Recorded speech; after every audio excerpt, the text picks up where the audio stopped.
Good morning, this is this is lesson number 56 and this is part A, and I'm talking about fiscal policy. Now I'm going to split this section up into 6 different films. The first film is on here and we're starting off with simple fiscal policy. Then I'm talking about increasing government spending and a thing that we call interventionist supply side. Just heard Joe's Diglets talk about this the other day on the paper, that this is because governments can borrow money very, very cheaply these days, particularly the UK and the USA, then we should be putting more money into the infrastructure of the economy. I'm then going to talk about the sort of history of national debt and the crowding out effect and why we don't want to have higher and higher national debt. The national debt in the UK is 90% of GDP. Then I'm going to talk about that, and then that then may lead to higher interest rates, and higher interest rates will have a very negative effect upon the UK economy. Then I'm going to have a look at this idea called fiscal contraction expansion. Now what this was, that most economists argued within the UK that decreasing G would lead to a crisis, because if you decrease G, that would set the multiplier accelerator working in reverse, and if the multiplier accelerator works in reverse, that leads to a fall in AD, and that would lead to a big recession or even a depression. Now, in a sense, that is sort of what's happened in Greece, where their GDP has fallen by 25%. Now, that creates all sorts of problems, like, for instance, a lot of the Greek workers will be unemployed for a long period of time, so therefore they lack the skills to get back into the labour market. It also creates social unrest. And lastly, I'm going to have a look at the uses of fiscal policy. So these are the objectives for this particular part of the course. Okay, so in simple terms, if we increase G, this will set off the multiplier. We've already done the multiplier in a previous lesson. I think it was lesson 54. And an increase in G will lead to a larger rise in national income, the size of which will depend upon the multiplier. Now, if the multiplier kicks off, that will then kick off the accelerator as well. And if there is a small increase in AD, that could lead to a much more significant rise in investment.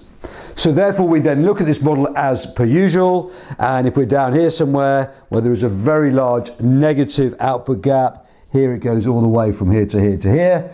So therefore, quite clearly, we want to increase aggregate demand. Now, if we increase aggregate demand from there to there, that is clearly a good thing, because we've got non-inflationary growth. All we're using up is spare resources.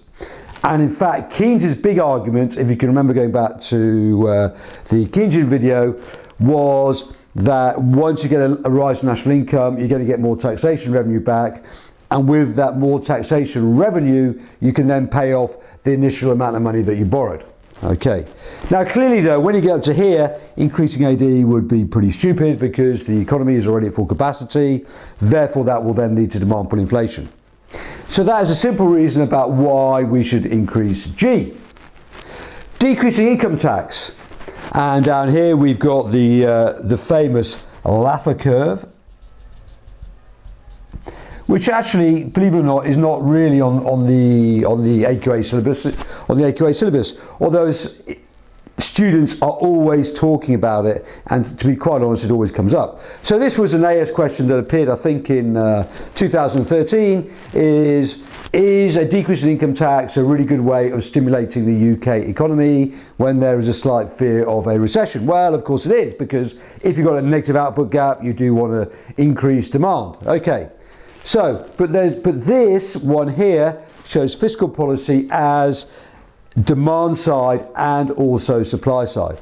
It is supply side because if you decrease income tax, hopefully that will then create a more entrepreneurial economy. If you have a more entrepreneurial economy, that will increase the underlying trend rate of growth.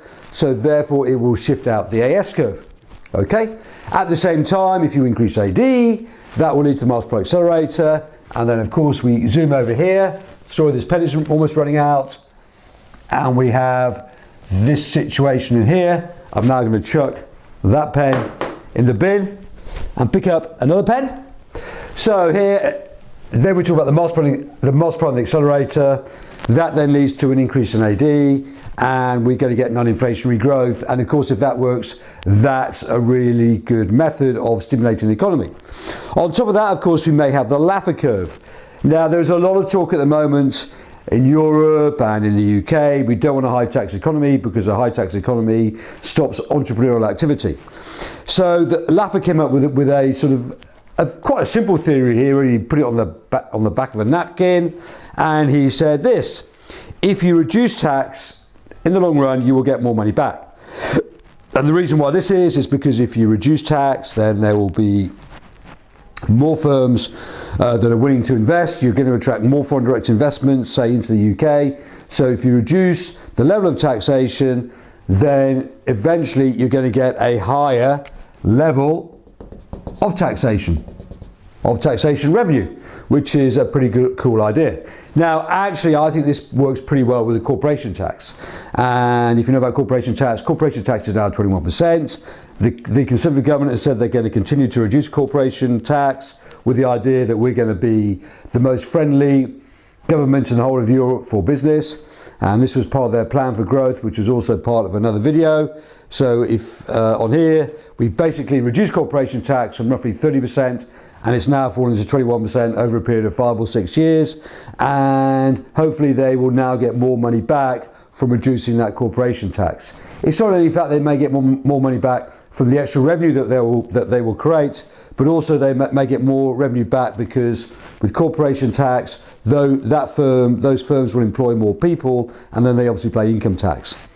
So this is a really sort of this is simple fiscal policy, a nice piece of theory. We can increase G or we can decrease income tax. Thank you. Okay, this is part 2 of fiscal policy, lesson 57 or number 57, and this is called interventionist supply side. Supply side, you may ask? Supply side, because if you increase G and you spend money on roads, on rail, on broadband, or hell forbid, even green technology, then what you're doing is not only are you increasing aggregate demand by the usual mechanism, but you're also increasing aggregate supply. Okay, so just a quick recap on the previous lesson. If you increase AG, the multiplier accelerator kicks off. Hopefully we can achieve non-inflationary growth, and that's a good idea because Keynes' big idea, if we get more growth and we get more taxation revenue to pay off the initial debt. Done. The interventionist bit comes in is because when you increase G, we can spend money on all of these things on here. If you spend money on all of those things, that will increase the aggregate supply curve as well as increasing our aggregate demand. There's a big thing here, there's a big term here called capital expenditure, because the government can spend money on capital expenditure, or it can also spend money on also what we call revenue expenditure. There's a big difference between the two. Revenue expenditure is like spending money on teachers, doctors, wages. So therefore, if we spend more money, or if we give more money to teachers, right, what tends to happen is those teachers will get more money, and then they're going to spend that money, and all that money may go on imports, and the money will, in a sense, will almost go out of the country. Obviously, hopefully, the levels of productivity in education will also go up. In fact, they found the opposite of that when they spent more money on teachers' wages, sometimes their productivity has even fallen. Slightly weird case. Now, in a sense, don't use this term within the exam, but I quite like this idea. It's a bit like Chinese economics, because what they do is they spend enormous sums of money on the infrastructure of an economy. And particularly obviously in China, when it was first growing, they needed to build new cities, to build new roads, to build new railway systems as the agricultural workers moved off the countryside and they came into the towns. Now, that is the same with a country like Ethiopia. In Ethiopia, the Chinese have come in, they built some enormous cement factories. Why have they done that? Because when you're industrializing, you need cement. There was a time about 10 years ago when the Chinese were taking up 50% of the world's cement across the world today. Not so good for the environment, obviously, but pretty good in terms if you want to get growth. In fact, Ethiopia last year achieved a growth rate of 13%. And I believe it was largely because they were spending loads of money of capital expenditure on cement factory and roads. They created an infrastructure within that country. Now, what that does is that will shift out the aggregate supply curve, and it will also shift out the aggregate demand curve. Now, one of the big things in economics right now is it's pretty cheap for the USA government and for the UK government to raise money, and they can sell bonds, And right now, America, in a sense, will pay an interest rate, a real interest rate of -2% on their bonds. This is because the inflation rate is greater than the rate of interest that they have to pay on those bonds. So if the inflation rate is, say, 3% and they're only paying 1% interest on those bonds, then in a sense, the real rate of interest is -2%. And the same in the UK, we can borrow money very, very cheaply at about 1 or 2%. So a big argument is, why doesn't therefore the government borrow loads of money through bonds and set up a new infrastructure within the UK? That will make us more productive, as well as creating more jobs and more technical jobs, which is good for the individual within the UK. So if you increase government spending and you spend your money on capital expenditure rather than revenue expenditure over here, then that will stimulate the aggregate supply curve as well as the aggregate demand curve.